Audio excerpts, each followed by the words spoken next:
Good morning and welcome, everyone. My name is Bill Burns, and I'm the president of the Carnegie Endowment for International Peace. More than a decade ago, the Carnegie Endowment decided to expand its global network of centers to the Middle East. Where to base the center was Carnegie's first and most important decision, especially in a part of the world where real estate is always a pretty complicated issue. Ultimately, Carnegie chose Beirut, and not just because of the magic of its corniche or the richness of its history. At a time of deep disquiet in the region and distrust and misunderstanding with the West, Carnegie looked to Beirut as a place that would not only tolerate independent thinking and analysis, but welcome it. And indeed it did. And I'm very proud of what the Carnegie Middle East Center has become, an oasis of honest inquiry, a home for vigorous debate, and an incubator of new ideas and initiatives by the people of the region and for the people in the region. And so I want to thank our distinguished guest, Prime Minister Hariri, his colleagues in government, and our many friends and partners across Lebanon for making this journey possible. At this moment of reckoning for Lebanon and the region, it's more important than ever that we continue our efforts together. I don't need to tell anyone in this room about the powerful and destructive storms battering today's Middle East. The forces of sectarianism, authoritarianism, and extremism are pulling this region apart and leaving in their wake the kind of instability and human tragedy we have not seen since the establishment of modern Arab states after the First World War. Prime Minister Hariri's father, whom I was privileged to know and always admired, helped resurrect Lebanon from the ashes of its civil war and into a rare example of pluralism and compromise in a region brutalized by zero-sum power struggles. The task of sustaining that example now falls to his son, whom I also admire, and to the brave men and women of Lebanon who remind us that for all the disorder, there remains great promise that the people of the region may yet write their own future. Prime Minister Hariri and his delegation are in Washington to make vivid the challenges facing Lebanon and to make the case to Congress and the new administration for the enduring value of the strategic partnership between Lebanon and the United States. The agenda for their visit is packed, whether it's the urgent refugee challenge, the fight against Islamic extremism, or the role of Hezbollah, or the longer-term human and economic development imperatives that continue to bedevil Lebanon and its neighbors. We're deeply grateful that the Prime Minister has made the time to visit Carnegie and share with us his reflections on the visit and how his country is navigating through some severe weather. After the Prime Minister's remarks, my terrific colleague and the director of our Washington-based Middle East program, Michelle Dunn, will ask the Prime Minister a few questions and open the conversation to all of you. So let me say again how honored we are to have Prime Minister Hariri with us and ask that all of you join me in giving him a very warm welcome. Thank you.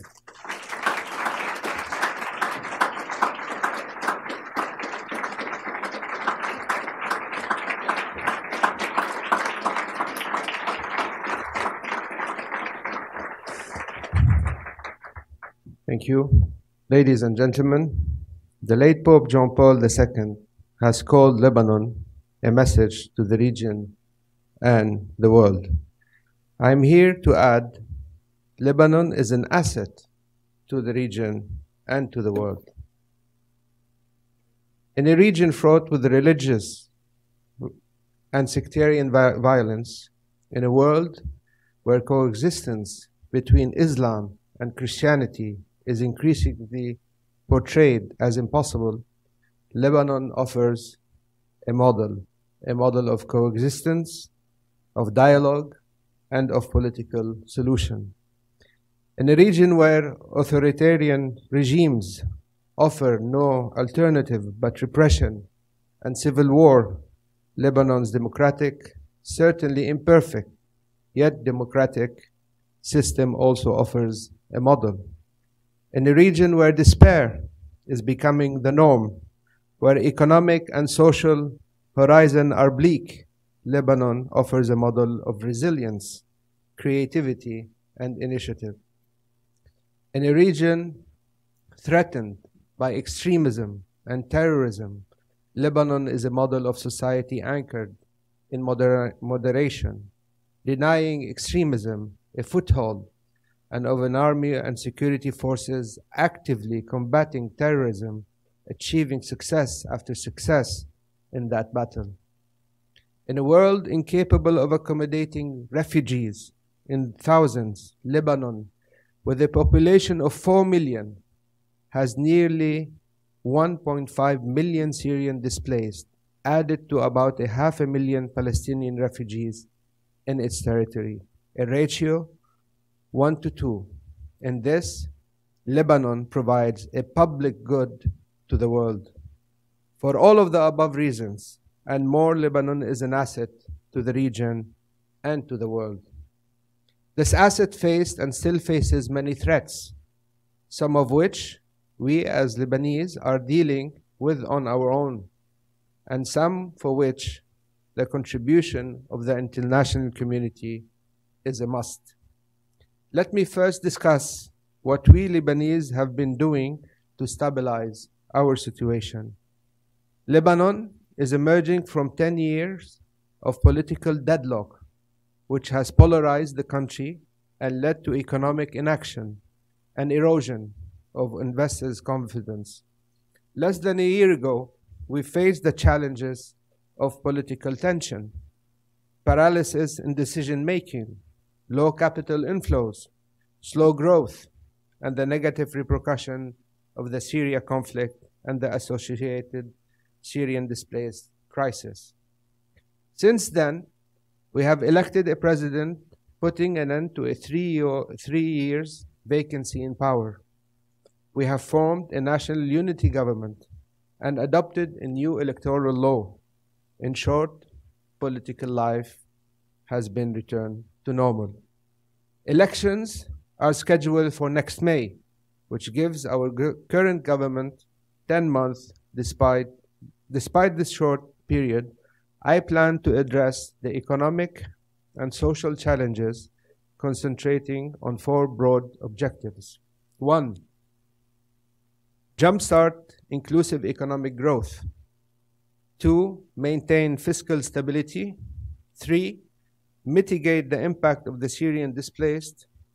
4. Implement a capital investment program. These objectives are mutually reinforcing and will help create a virtuous circle. To jumpstart growth, we are counting on regained political stability to encourage private sector activity. We are developing a new growth model and diversifying the sources of growth, information and communication technology, startup ecosystem, the oil and gas sector. We are building manufacturing capacities in industrial zones and special economic zones. We are enhancing private sector participation, adopting a private-public partnership law and capital markets development, and we are providing an incentive package to the private sector. To maintain fiscal stability, we have passed a budget this year for the first time in 12 years. Just imagine. And now we are working on passing the 2018 budget. We also passed a neutral wage bill where no additional expenditure is financed through debt, and with it passed much needed administrative reforms. We are improving our tax collection and aiming to stabilize our debt to GDP over the short term. However, fiscal stability faces the pressure of increased expenditure on our army and security agencies, who are at the forefront of the fight against terrorism. Now comes the part where the international community needs to live up to its responsibilities and shoulder the burden with us. As I said before, no country in the world and in recent history has hosted as many displaced as share of its population. No people have shown the generosity the Lebanese have given to 1.5 million Syrian displaced. However, the effects of the conflict in Syria and the refugee influx have been devastating on our economy, infrastructure, and social sectors.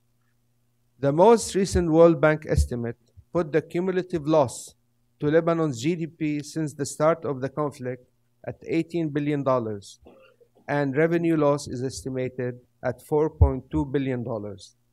Unemployment, particularly among the youth, Syrians and Lebanese, has doubled, with more than 500,000 youth at risk today. Lebanon's public school system is now working almost around the clock, accommodating more Syrian students than Lebanese, 230,000 Syrians and 200,000 Lebanese.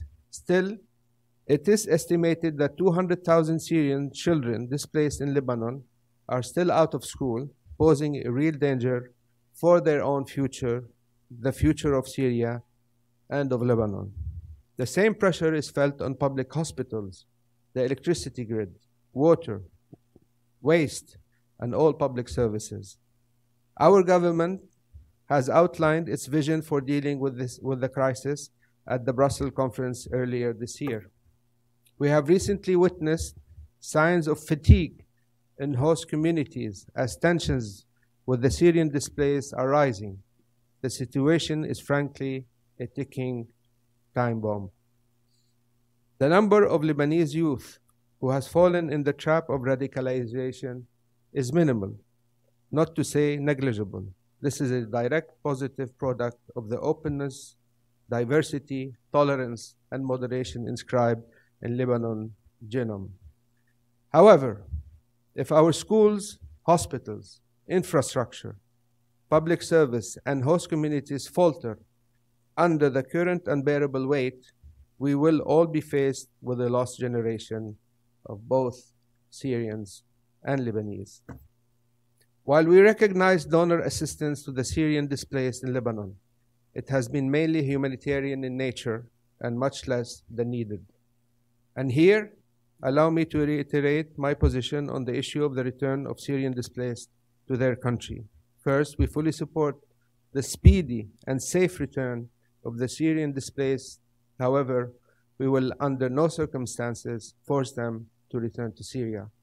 Second, we will only address the issue in close coordination with the UN and its specialized agencies. Third, we will make sure the conditions for return are properly met and in accordance with international law. Ladies and gentlemen, we are developing a multi-year capital investment program to modernize our infrastructure, address the gaps, and improve basic public services. Indeed, capital expenditure over the past years has been less than 5% of total expenditure. Our capital stock is depreciated. We are now finalizing a program in the range of $14 billion in line with Lebanon's long-term development agenda. We don't want it today, but this is a plan over 8 years, so it's about $1.8 billion every year.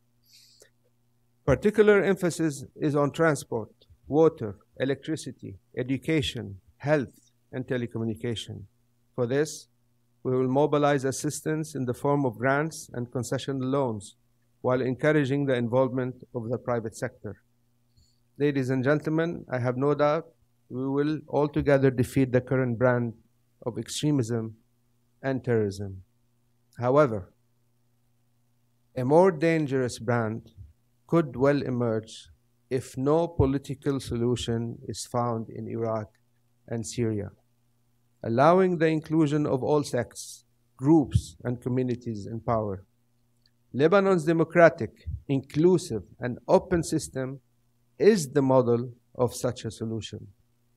On a wider scale, the only rampart against extremism is moderation, dialogue, coexistence.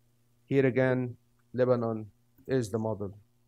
Despair can only be fought with hope, with resilience, with creativity, all values for which Lebanon is also a model. We are doing our share as Lebanese to stabilize our model and succeed. The world at large is invited to help and maintain this model, an asset to the region and to the world. Thank you.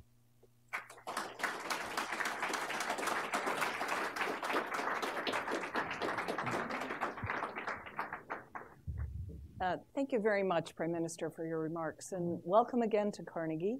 We're happy to welcome you for many reasons. I'm particularly happy to welcome you because you're a fellow Hoya. Yes. Anyway, so you're in the middle of your week-long visit to Washington. You had a meeting with President Trump yesterday. You'll have cabinet meetings and congressional meetings and so forth. And so how is it going in the sense that the United States and Lebanon have a long-term, have had a relationship, close relationship for decades. There's been a lot of U.S. assistance, military assistance, economic assistance, and so forth. But with the new administration, of course, all of that, all foreign assistance is being looked at, including assistance to Lebanon.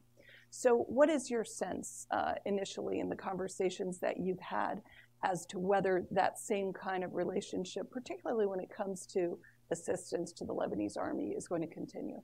I think, thank you for having me here, first of all.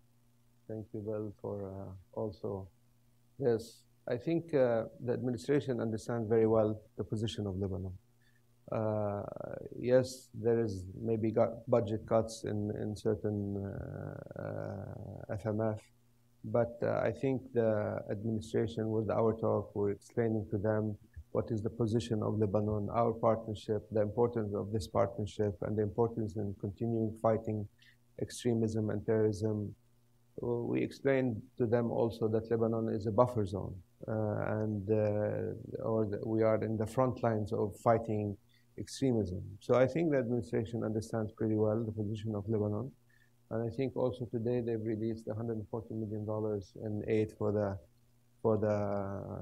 additional $140 million for the refugees. So I think this is a step forward in reinforcing this partnership that we have with the United States. The issue of Hezbollah continues to sort of hang over this relationship. Hezbollah is, of course, in the Lebanese parliament, in the Lebanese government, is a major armed force in Lebanon. And in fact, there's an active fight going on now on the northeastern border of Lebanon with Syria between Hezbollah and jihadis fighting from Syria. So let me ask you a couple of questions about that. Go ahead. First of all, make them easy. Oh, okay. Well, yeah. First of all, in terms of the debate inside of Lebanon, I've heard quite different views in terms of how Lebanese view the role of Hezbollah, including this fight up in the northeast, as to whether this is something that's necessary to defend Lebanon, or as to whether it indicates some sort of fundamental change in what Lebanon is, and a role for Hezbollah that is too prominent. So that's one question about how do you view it, and how do you discuss it inside of Lebanon? And then the other question is, how do you discuss it here in Washington? Of course, in the eyes of Americans, Hezbollah is a terrorist organization, and there are, of course, there are sanctions. There's legislation for new sanctions. President Trump, Ambassador Haley at the United Nations, they've all been quite vociferous and recently about Hezbollah. So how are you discussing it with your interlocutors here, and do you feel there's a basis for mutual understanding? My job as Prime Minister of Lebanon is to shield Lebanon from any instability in Lebanon. If you look at our region today, whether it's Syria, whether it's Iraq, whether it's all the countries around us, there is instability. And this instability is due to not having a consensus within the country for the safeguard of the country. For me, stability is the most essential part of my governing this Lebanon. When I look at the differences, and we agreed with all political parties, we will always have our political differences, us and Hezbollah. They will never agree with my policies. They will never agree with, and I will never agree with their policies. what they're doing in Syria, my opposition towards the regime. These are totally different, positions. But one thing we agreed on is that the national interest of Lebanon is to have stability. And the national interest of Lebanon is to have a government that is functioning, a parliament that is doing its work, and I assure you that the President Naon, is making sure that this agreement is functioning towards the benefit of all parties. This is what's important for us. The differences that we have with Hezbollah are tremendous. But I will have to make a decision. Do I inflict that difference on the people of Lebanon, on the economy of Lebanon, on the governing of Lebanon, on the legislation of Lebanon? My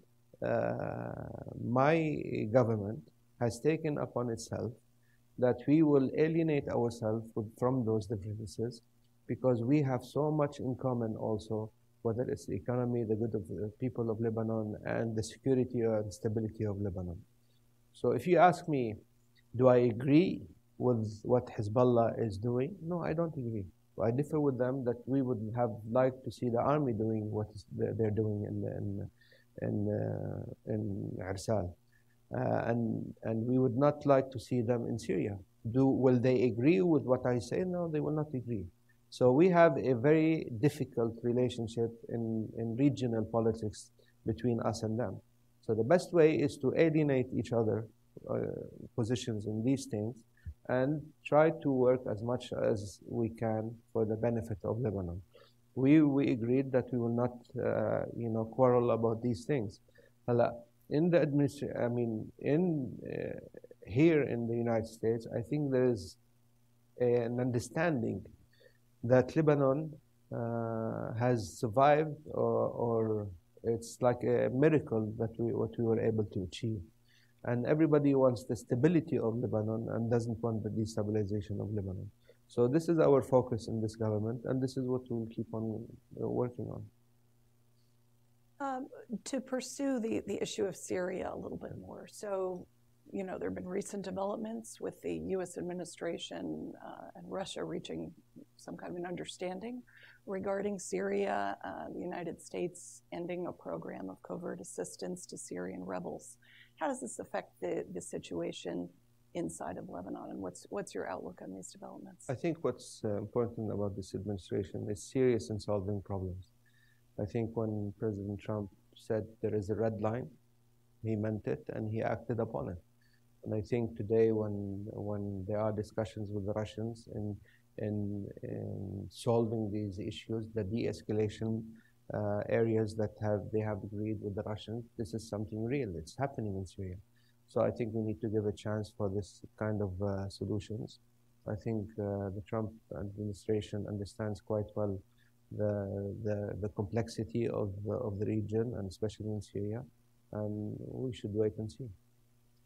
So regarding the administration being serious about solving problems, yesterday during your remarks with President Trump, you mentioned that the United States could be helpful in resolving the situation in the Gulf, this tremendous tension between Saudi Arabia and the Emirates on the one hand, Qatar on the other hand.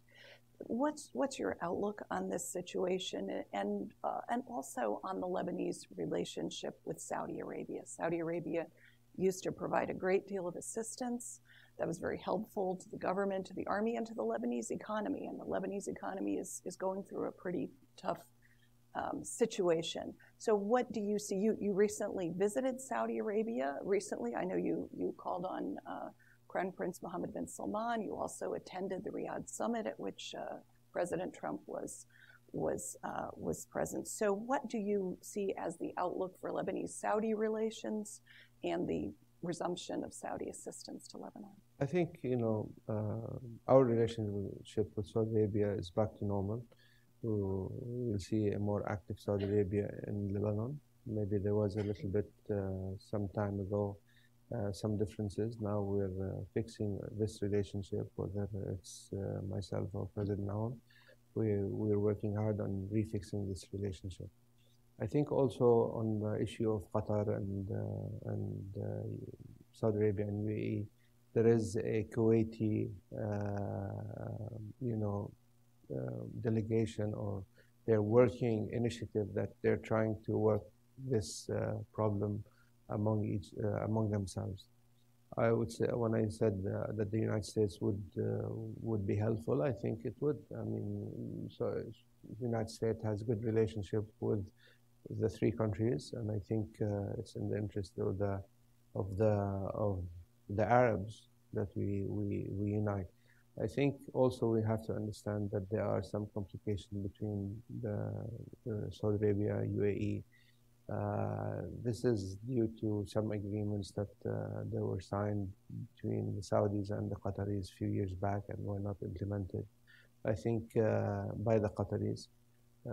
But I think these things, if they take a diplomatic and quiet venue of dealing with it, would be best solved. To turn a little bit more to the domestic situation in Lebanon, you mentioned, Prime Minister, that the political deadlock has been broken and that some important pieces of legislation have moved forward recently. And those are expected to be able to sort of get things moving inside of Lebanon economically as well as politically. On the economic front, what do you see as the possibilities for Lebanon now to be able to really exploit the gas discoveries that have been made in the Mediterranean? Where do things stand between Lebanon and Israel in terms of sorting out those differences?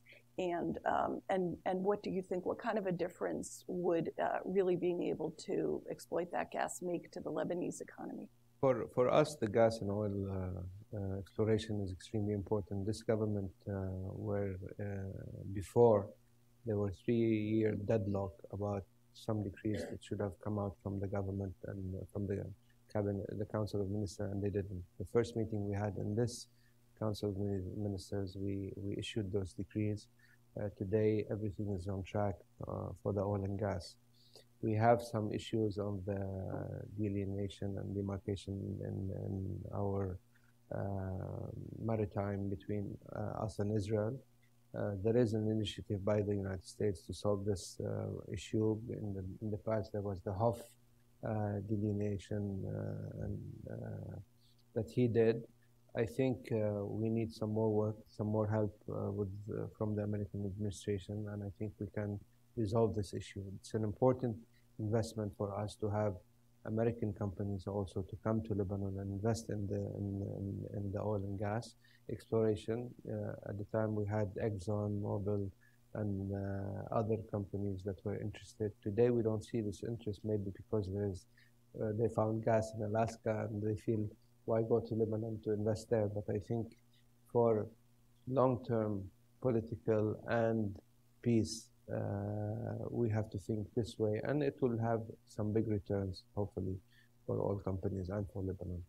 Our thinking of how to jumpstart the growth in the economy is to put out our capital investment plan and to bring in international donors to look at this capital investment, because, as you know, infrastructure is the quickest way to get jobs. For every billion, we will have about 70,000 to 100,000 jobs created in Lebanon, and this market will absorb a lot of Lebanese, but also it will absorb a lot of the refugees that will find work in those infrastructure. Parliament recently passed a new elections law. And as you mentioned, Prime Minister, the plan is to have general elections in May 2018.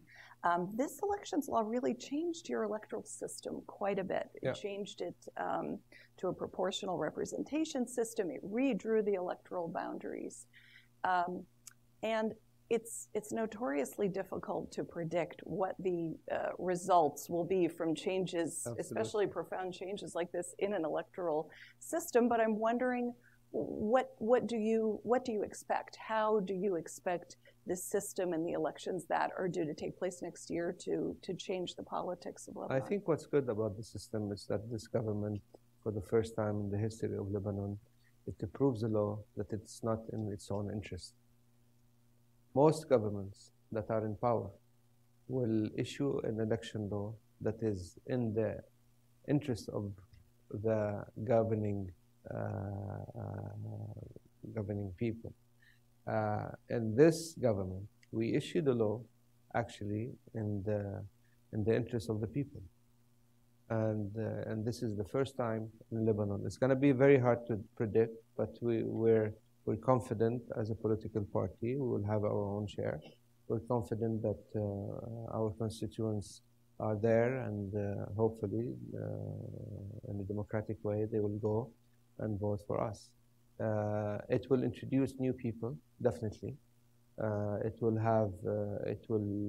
New people will be able to. We will see new faces, and I hope young faces, energetic faces that will be in parliament, and I hope most of them are from the civil society, and I hope that this parliament has a much bigger female quota in this parliament, because we believe that women should have a bigger share in governing this country. Anyway, I believe that we would be much safer with women than in Lebanon.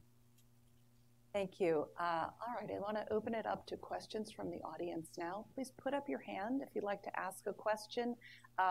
Wait for a microphone to come to you, and I would like you to please identify yourself and please ask a question and keep it succinct. So let's see. I'd like to ask first, Hi, Mr. Prime Minister. I'm Karim Sajidpour from the Carnegie Endowment. For many leaders in the Gulf, the threats of Iran and the threats of Iran and ISIS has eclipsed the threat of Israel as a destabilizing force in the Middle East. And I was wondering whether you share that threat assessment. I think Lebanon has its fair share of threats from Israel, and we have faced Israel so many times, last in 2006. But one thing I want to say about that is on so many pretexts, Israel tries to put that it's going into a war against Hezbollah or Lebanon. On every occasion, it didn't succeed. So the way for a solution is eventually to move forward in Lebanon to a cessation, from a cessation of hostilities to a permanent ceasefire according to United Nations Resolution 1701. I think a lot of media talks about the threat of Iran and threat of ISIS has surpassed the differences or the Arab-Israeli conflict. But I don't see any Arab-Israeli agreement. I don't see Israel accepting the 2001, I think, proposal of King Abdullah of Saudi Arabia to move to a 2002, sorry, to move to a conclusive peace agreement. I believe that there is instability in the region. There are destabilizing factors, ISIS mainly, and there is a big clash in the region. We all know it, between Iran and the Arab countries. So this is something to be resolved. I think everybody needs to settle down a little bit, and we need to focus on how to solve these issues. Lebanon's part in this issue is very small. We would like to shield Lebanon from any divisions and problems. That's my job today.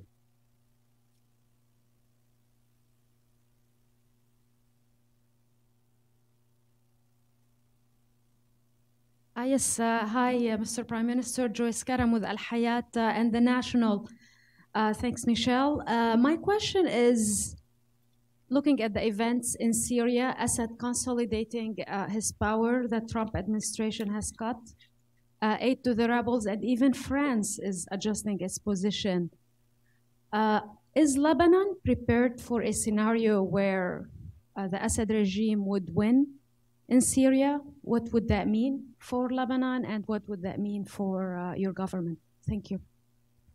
I think it's a little bit of exaggeration saying that the Assad regime has won. I think Russia maybe won. Maybe you can say Iran won. But Assad regime has definitely lost, because when you have de-escalating zones that they cannot go to, I think the problem is still there. I think the issue in Syria is still, this is the beginning of maybe a solution. We've seen many ceasefires in the past. We haven't seen, and people said the same thing that you've just said, but it never concluded into any final outcome. I believe Lebanon is a sovereign country. For us, Assad does, for me at least, Assad is a non-entity. When we elected President Aoun, it was a purely Lebanese choice. When we did the election law, it was a purely Lebanese choice. When we passed the budget, it was purely a Lebanese choice. For the first time, I'll tell you that Lebanon is ruling itself. So for us, is how to shield ourselves from what is happening in Syria is the important thing. And I think the notion that Assad and all of that is all in the past.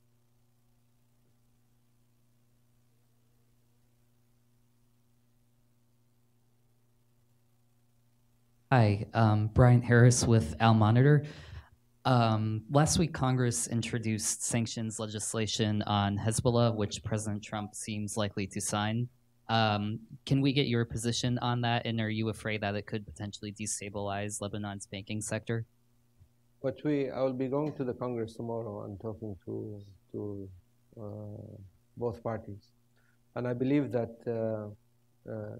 there are already enough sanctions on Lebanon and on the banking sector. What we are afraid of is broad sanctions. We need to explain to Congress why this is important. I think not having specific sanctions is very detrimental for Lebanon's banking sector and for the economy. And I think not only for Lebanon, but also for the region. I think this is something that is important for us to explain to Congress, and we will do that. And I'm confident that Congress will hopefully listen to some of the remarks that we will have. To follow up on that, Prime Minister, President Trump said during his press conference with you yesterday, he seemed to indicate he was going to be announcing something soon. He said within 24 hours. Did you related to Hezbollah? Did you understand that to be announcing the White House position on the sanctions? I think a lot of doubt was on how would the Trump administration help Lebanon. And I think today with the 140 million, this is part of the decision that they're making, that the Trump administration is endorsing the Lebanese government and endorsing the issue of the refugees.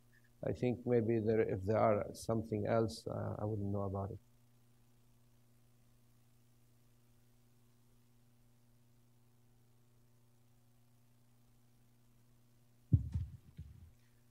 Prime Minister, welcome. Thank you. Michael Kurtzig, who worked in the Department of Agriculture on the Middle East agriculture and economics.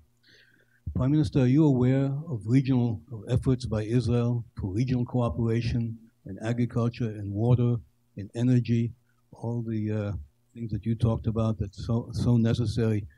Is Lebanon participating in that, or will you participate in that so that we have sort of go towards peace rather than always at each other's throats?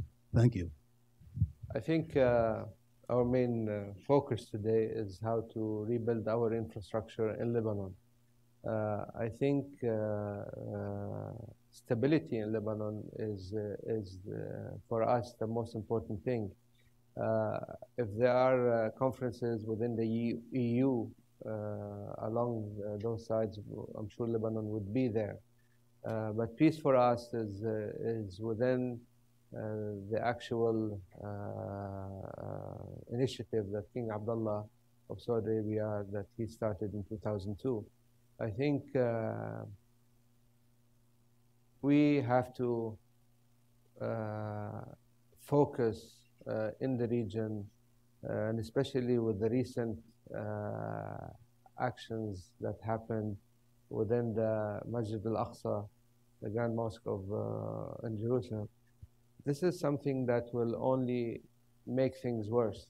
The Masjid al-Aqsa has been there for forever, and the Palestinians have been there forever. And we have to find a solution that will, a two-state solution for the Palestinians, and like this they could agree with the Israelis. And I believe that anybody who thinks otherwise is only merely not seeing the realities on the ground.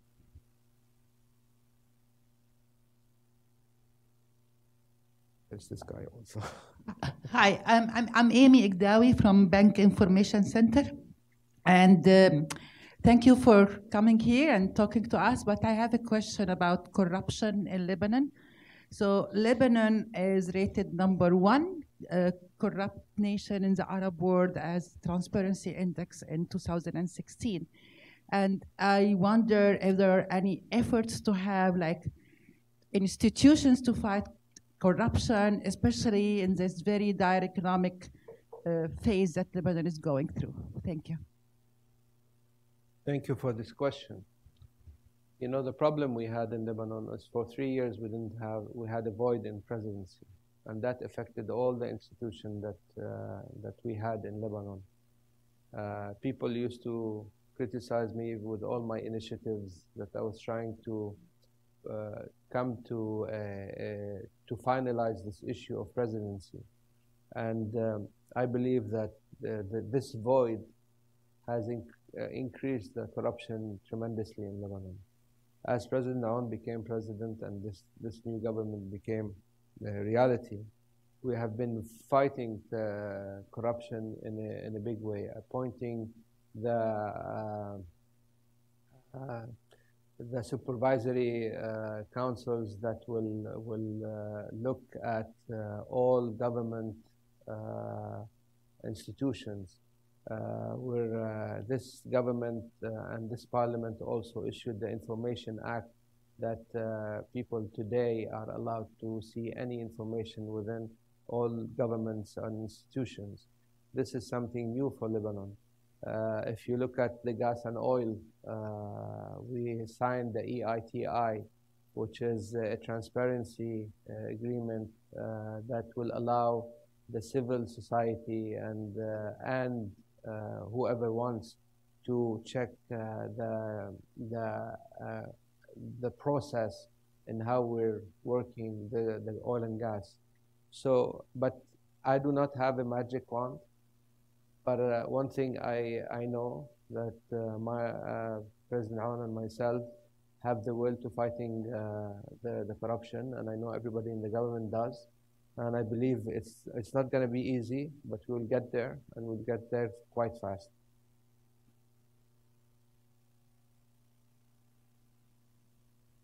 Hello, Mr. Prime Minister. My name is Hagop from the ANCA. The blockade against the state of Qatar, do you think that would be a positive step towards maintaining peace and stability and security within the region? Or do you think it might prove to be antithetical in creating more tensions and instability in the region on the long term? Look, I'm not going to get into what it will make, but I think this issue of Qatar and Saudi Arabia and the Gulf states, it's among the Gulf states, and I think there are agreements between them on issues that they have to. Qatar was supposed to, implement and do. I believe there should be, the Kuwaiti initiative has to, enforce itself on all players. I believe this is something that will, in the long run, better the relationship between the countries, because sometimes it has to get worse to get better, maybe. And I think you will see that hopefully sooner than later, these issues will be solved.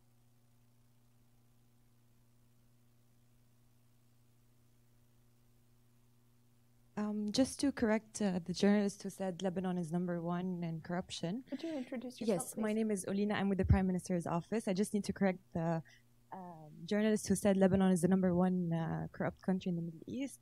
A quick search on the internet showed that first comes Syria, then comes Yemen, Sudan, Libya, Iraq. So Lebanon is not #1. Thank you. I was wondering where you got the number. There's a question at the back of the room. The question at the back of the room, please. Hi, thank you very much for being here, Mr. Prime Minister. My name is Lucas Che, and I work at Carnegie's Beijing Center, the Carnegie Tsinghua Center. There's been recent reports about increased frequency of visits by Chinese delegations to Lebanon, potentially viewing it as a launching point for Chinese investment in reconstruction efforts for Syria. I was curious how you view increased Chinese presence or efforts through initiatives like the Belt and Road Initiative in the Middle East, and what are the major complications that come with that? We welcome the Chinese visits in Lebanon. We are part of the Silk Road that they're trying to build. I think everybody's looking at the reconstruction of Syria also and Iraq. Lebanon can be a hub for any international companies to come to Lebanon. The reason we're doing the capital investment plan also is to prepare Lebanon for the reconstruction of Syria. You know, there is $900 billion, according to the World Bank and United Nations, in reconstruction in Syria. I think the Chinese know that we would like to see American companies come to Lebanon also, invest in Lebanon, and also prepare themselves for the rebuilding and reconstruction of Syria and Iraq, and also to invest in the digital ecosystem of Lebanon. And this is something that we're working on, and this is something that we have quite a good success in. 3 years ago, the central bank has given a fund of $300 million to the digital ecosystem, and since then we've had 800 companies working within that system. What we lack is big companies to come and see this ecosystem and those startups, and I believe Lebanon can really benefit. On the Chinese delegations that are coming, they're very serious. They want to invest in Lebanon. We believe that this is good for Lebanon and this is good for the region.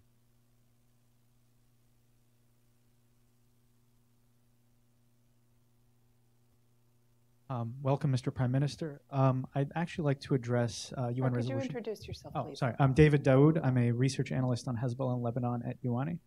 I'd like to address UN Resolution 1701. Now, I agree with you that the Israelis have been misguided, to say the least, in their strategy in Lebanon in the past, and continue to be misguided if we're going to go by their threats going forward. But on the other hand, we see that Hezbollah is growing its strength in South Lebanon. Now, you've repeatedly said that Lebanon has complied with UN Resolution 1701. How do you reconcile the two? And what measures is the Lebanese state and the Lebanese government taking to ensure that Hezbollah can't ignite another war between Lebanon and the Israelis? Thank you. I think, look, the threats that we hear from, the rhetoric that we hear from Israel is quite serious. And I think if you look at the issue of Hezbollah, it's not only a Lebanese issue, but it's a regional issue. When people talk about what Lebanon did and all of that, and we hear it all the time, but what did the international community do in Syria or in Iraq or other places? Why do you want to blame always Lebanon for Hezbollah? I believe that the issue has to be looked in a regional context and be solved on the regional context. If you're going to focus how many wars that did Israel under the pretext of fighting Hezbollah, attacked Lebanon, and the next day what happened? Nothing. Hezbollah is still there. So the approach of Israel on these issues has been wrong. And we believe that this is a regional issue that has to have regional solutions. That's how I look at it.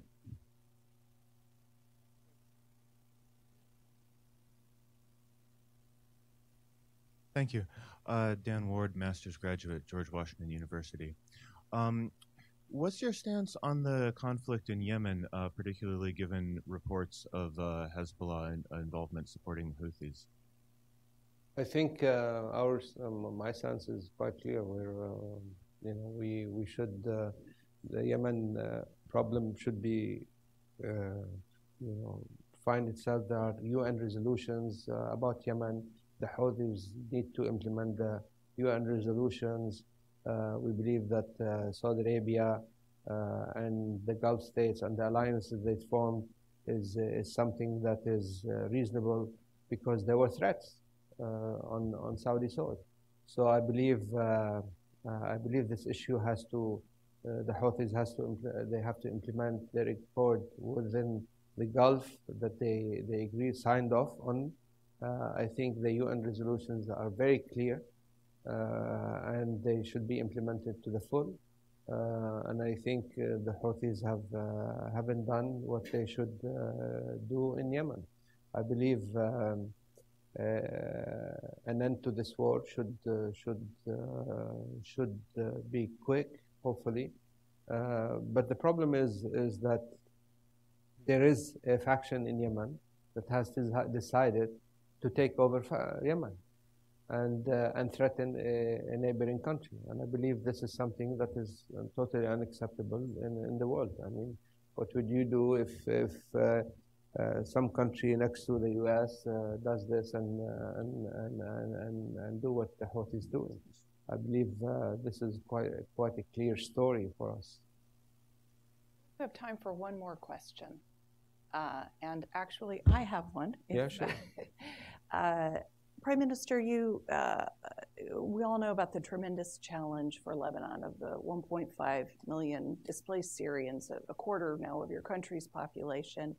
And you've spoken about the humanitarian needs and so forth and the issues regarding their possible eventual return to Syria.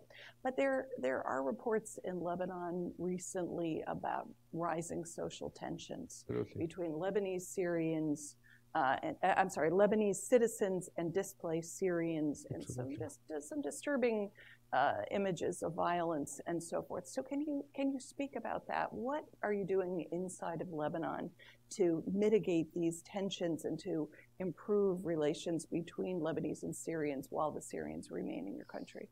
I think we're doing everything we can, but I think the only way we can solve this is to look at it in a global way. The problem is today that because we have 1% growth, we cannot accommodate the refugees the way we would like to accommodate them because they are taking the jobs of the Lebanese. The only way to accommodate the Syrian refugee or to, hopefully to accommodate them until they go back to Syria is to have growth in the country. Because every 1% of growth will create hundreds of thousands of jobs.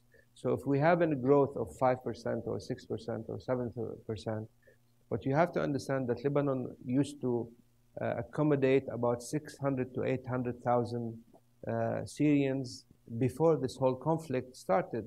And they used to come to Lebanon, work in the infrastructure, in agriculture, in construction. A lot of them used to come to Lebanon and do this work. So the problem with 1% growth, it's impossible because you will not find jobs and the economy is slowing down. Our solution is to invest in the capital investment plan, have the World Bank, IMF, or the United States give us grants, give us concessional loans And this will jumpstart the economy and will allow us to have a bigger growth in the country. And this will allow, job creation in the country.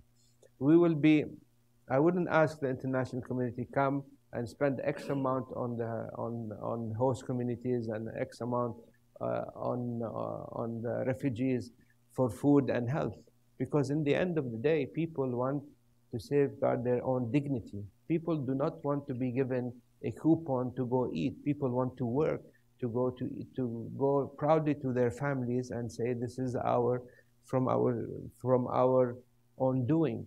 The worst thing we can do is to let the Lebanese down and the Syrians down by not finding them jobs. In the end, these people are like you here. If you don't have a job, how do you feel? What do? You become, you lose your own dignity. But if you have a job, imagine you left everything back in Syria, you came to Lebanon, and you have to live miserably. And also, the people who host you, who has shared the bread with you, now feel that they don't have a job. So they're becoming in a worse situation than them. And our solution is to tackle the issue heads on, and to see where how we can solve this issue. And I believe this is the way to solve this issue. And if anybody has a better idea, please present it to me and we will implement it. But I don't believe, my father used to say to me, it's always better to teach somebody, to give a fisherman a fishing tools, instead of feeding him a fish every day. So at least he will go, he will fish, and he will sell. But what's the point of me feeding him every day? First of all, it will cost me a fish every day, and then it's not productive for the economy. So we have to give people the incentive, the hope that this is something that they will earn. And I will tell you, I'm extremely confident that the moment we start this capital investment plan, you will see growth going up. You will see less tension between the host community and the Syrian refugees. But the end solution is not for the Syrians to stay in Lebanon. It's for the international community needs to feel the pressure, because Lebanon cannot live with 1.5 million refugees till the end of time. Lebanon, at one point, it will have its back to the wall. And then we will have to take decisions that we don't want to take. And we really don't want to take these positions where we say, look, we can't take it. You're free to go to anywhere you want to go. We're doing this public service because we feel with the Syrian refugees. Some countries, sometimes I hear some people criticizing some politicians in Lebanon. They're talking about the return return in Syria to Syria. But when I look at Europe, and when I look at what others are talking in supposedly civilized countries, it's 10 times worse what the Lebanese are saying. And we've never seen it like this. Today countries are closing their borders because of the Syrian refugee problem. And plus, a refugee in Lebanon today, if you send a refugee to the States, let's say, or to Europe, it will cost one refugee will cost 25,000 euro per year. You know how much today Lebanon is getting? 1,000 euro, $1,000. So you can imagine the difference. And we're not asking for 25,000 per year. What we're asking is for a plan to invest in our capital investment plan of 12 to 14 and maybe more billion over 5 years. And that will resolve the issue of 1.5 million refugees for this period. But it doesn't mean we will not be looking for other solutions for them to go back to Syria. If tomorrow there are safe zones, rubber stamped by the United Nations. We would like them to go to see. We would like to see them go back there also. Prime Minister, thank you so much. Thank you you've been very generous with your time. You've been so candid with us. We appreciate very much this time with you. I need to ask all of you to please remain in your seats until the Prime Minister has departed. And please join me in thanking Prime Minister Hariri.